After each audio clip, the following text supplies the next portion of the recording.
వరంగల్పై వరాల జల్లు కురిపించిన ముఖ్యమంత్రి గారికి ధన్యవాదములు.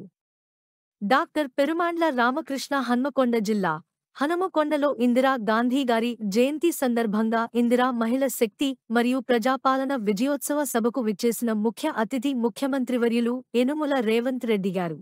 ఉప ముఖ్యమంత్రి వర్యులు బట్టి విక్రమార్క సభాధ్యక్షుడు జిల్లా అధ్యక్షులు మరియు వరంగల్ పశ్చిమ ఎమ్మెల్యే నాయని రాజేందర్ రెడ్డి గారు, టిపిసిసి అధ్యక్షులు బొమ్మ మహేష్ కుమార్ గౌడ్ గారు, సీఎం సలహాదారు వేం నరేందర్ రెడ్డి గారు, వరంగల్ జిల్లా ఇన్ఛార్జ్ మంత్రివర్యులు పొంగులేటి శ్రీనివాస్ రెడ్డి గారు, మంత్రివర్యులు కొండా సురేఖ గారు, మంత్రివర్యులు సీతక్క గారు, మంత్రివర్యులు పొన్నం ప్రభాకర్ గౌడ్ గారు, మంత్రివర్యులు కోమటిరెడ్డి వెంకటరెడ్డి గారు, వరంగల్ ఎంపీ కడియం కావ్య గారు, ఎమ్మెల్సీ తీన్మార్ మల్లన్న, మంత్రులు ఎమ్మెల్యేలు పాల్గొన్నారు.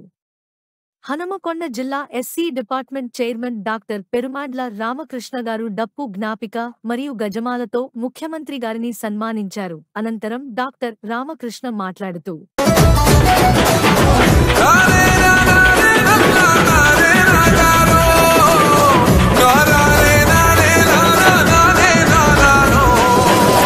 రాముని గుణమే నీది, రామబాణమే మాట, వదిలినవో ప్రాణం పోయిన తిరుగుండదు గంట. అన్యాయాన్ని చూస్తే ఆగదులే నీ అడుగే, అవతలోడు ఎంత వాడైనా ఎదురను తావంట. దద్దరిల్లునే నువ్వు గర్జించిన ధిక్కారం ఎవ్వడికుందే.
భీకర దృశ్యం అలలెగసిన దర్యాల కడి ఆగ్రహ తేజమై రూపుదాల్చిన సత్యం